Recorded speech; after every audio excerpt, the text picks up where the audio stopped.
کچھ لوگوں کا یہ نظریہ ہے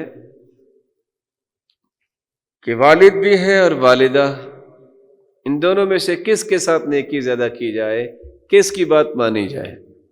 گھروں میں جھگڑے بھی ہوتے ہیں، باپ کہتے ہیں میں باپ ہوں، ماں کہتی میں ماں ہوں، اور حدیث کے الفاظ یہ ہیں، صحیح بخاری کی روایت 5971، جب اللہ کے رسول صلی اللہ علیہ وسلم سے سوال کیا گیا من احق الناس بحسن صحابتی، یا رسول اللہ میرے سب سے زیادہ حسن سلوک کا حقدار کون ہے؟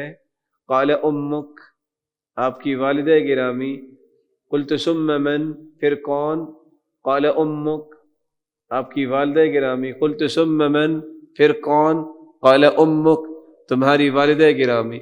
قلت ثم من، قال ابوک۔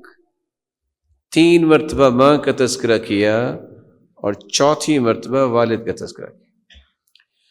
آپ نے صحیح الجامع کی روایت بھی سنی ہوگی 1924، اور سلسلہ صحیحہ کی بھی روایت ہے 1666۔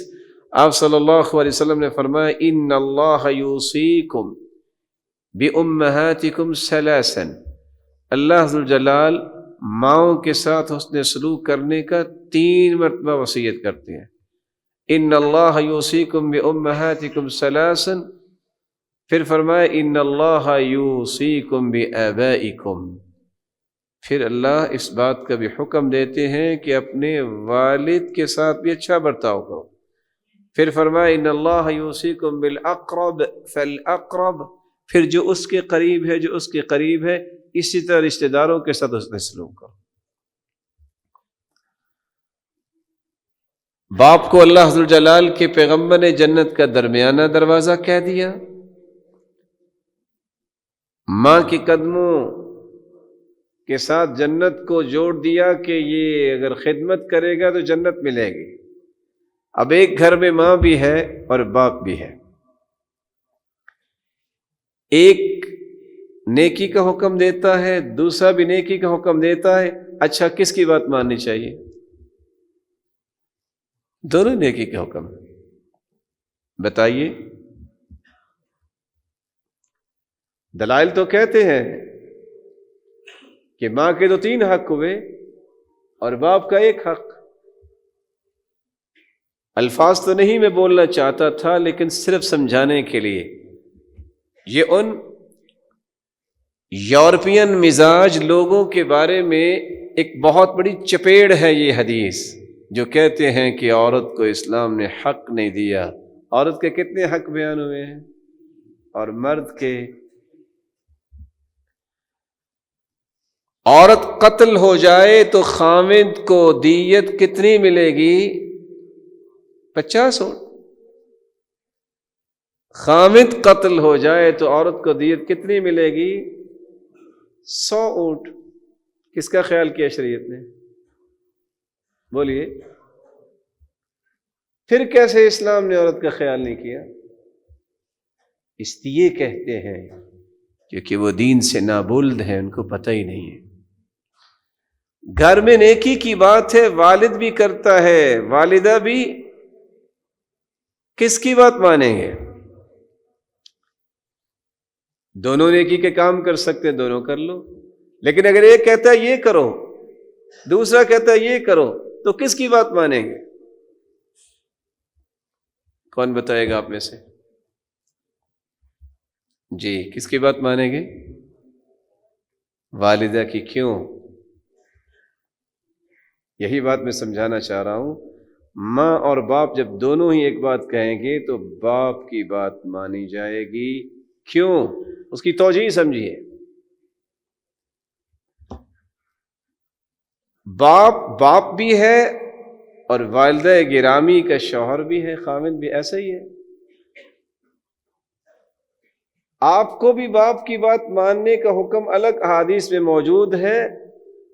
ایما امرأۃ اذا صلت المرأة خمسها وصامت شهرها واطاعت زوجها وحفظته في نفسها وماله قیل لها ادخل الجنة من أي باب شئت، جو عورت 5 نمازیں پڑھتی ہے، رمضان کے روزے رکھتی ہے، خاوند کی اطاعت کرتی ہے، اور اپنی حفاظت کرتی ہے اور بچوں کی پرورش کرتی ہے، یہ جنت میں داخل ہوگی۔ اولاد کو بھی باپ کی بات ماننی ہے اور ماں کی بھی، لیکن باپ اور ماں میں سے کس کو دوسرے کی بات ماننی ہے؟ بولیے۔ اطاعت بیوی کو خامند کی کرنی چاہیے کہ خامند کو بیوی کی؟ تو ماں کو بھی تو باپ کی بات ماننی پڑے گی نا، اس لیے جب دونوں کی بات خیر کی ہے تو پہلے باپ کی بات مانی جائے۔ لیکن اگر ایک نیکی کی بات اور ایک برائی کی ہے تو پھر کیا ہوگا؟ پھر برائی کی بات کو نہیں مانا جائے گا۔ وَلَيْسَ الْمَقْصُودُ بِذَلِكَ تَقْدِيمُ طَاعَتِهَا عَلَى طَاعَةِ الْأَبِ۔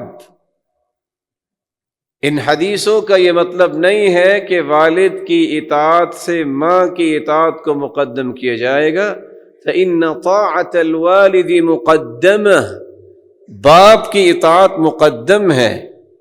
اذا امر کلاہما بامر مباح، جب دونوں ہی جائز کام کا حکم دے، وتعارض امراہما، اور دونوں کے کام میں تعارض ہو، ایک بھی نیکی کا کام کہہ رہا ہے، ایک دوسرا نیکی کا کام کہہ رہا ہے، تو وہاں باپ کی بات کو مقدم کیا جائے گا۔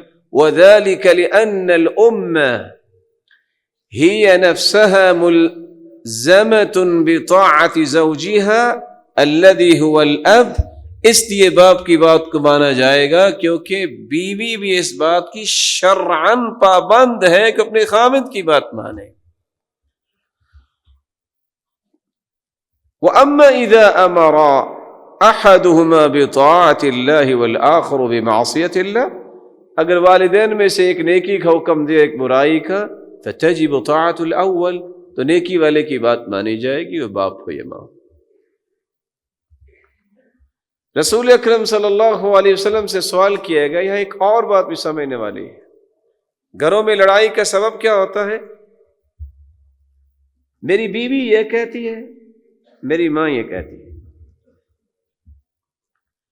شیخ ابن باز رحمۃ اللہ علیہ، اللہ تعالیٰ غریق کی رحمت فرمائے، اللہ نے بڑی فہم دی تھی ان کو۔ بعض ماؤں کو اللہ تعالیٰ سلامت رکھے اور صحیح رخ پہ رکھے۔ بعض دفعہ مسائل بن جاتے ہیں، وہ بغیر کسی سبب کے کہیں گے اس کو طلاق دے دو۔ ایک شخص آیا اور آ کے کہتا ہے، یا شیخ ان امی امرتنی ان اطلق زوجتی افاطلقها، میری ماں کہتی ہے کہ اس کو طلاق دے دو، تو میں طلاق دے دوں؟ قال هي زوجتك ولا زوجة امك، وہ بیوی تمہاری ہے کہ تمہاری ماں کی بیوی ہے؟ وہ کیوں کہتی ہے؟ طلاق تو آپ نے دینی ہے، تمہارا کیسا معاملہ؟ کہتے ہیں میں تو ٹھیک۔ پھر کہا کہ وہ عبداللہ ابن عمر رضی اللہ تعالی عنہ، ان کو باپ نے کہا تھا کہ طلاق دے دے، تو انہوں نے طلاق دے دی۔ ایک اور بھی سلف میں سے نیک آدمی تھے، ان سے پوچھا گیا کہ میں پھر اپنی بیوی کو طلاق دے دوں؟ عبداللہ ابن عمر نے تو دے دی تھی۔ نے کہا نہ تم عبداللہ ابن عمر ہو نہ تمہارے باپ عمر ہیں، جاؤ جا کے اپنے گھر کو سنبھالو۔ دلیل عمر کی لیں گے رضی اللہ عنہ، دلائل سیدنا عبداللہ ابن عمر کے لیں گے اور کام اپنے کریں گے۔ حدیث یہ بھی کہتی ہے ای الناس اعظم حقا علی الرجل، سوال کیا گیا کہ مرد پر سب سے زیادہ حق کس کا ہے؟ قال امہ، اس کی ماں کا ہے۔ ای الناس اعظم حقا علی المرأة، عورت پہ سب سے زیادہ حق کس کا ہے؟ قال زوجها، اس کے خامد کا۔ کہ میں آپ کو اس لیے بات بتا رہا ہوں، کل کو آپ کی بھی شادی ہونی ہے، لڑائی جھگڑے آج کل آتے ہی ہیں۔ رسول اللہ صلی اللہ علیہ وآلہ وسلم نے یہ باتیں سمجھا دی تھی۔ سلف صالحین کی بات لکھنے والی ہے، حق الاب اعظم وحق الام الزم۔ حق الاب اعظم، باپ کا حق ماں سے زیادہ ہے، وحق الام الزم، اہتمام جو ہے ماں کا کرنا زیادہ اس کا حکم آیا ہے۔ اس کی وجہ کیا ہے؟ بسا اوقات کڑیل جوان ہونے کے بعد باپ سے تو بچے ڈر جاتے ہیں، ماں سے نہیں ڈرتے، اس کا خیال نہیں کرتے۔ باپ کے تو لپڑے سے بھی ڈرتے نا کہ ایک ریپٹا لگا نا تو ٹھیک ہو جائے گا، ماں بیچاری بولتی رہتی ہے، کوئی سنتا نہیں۔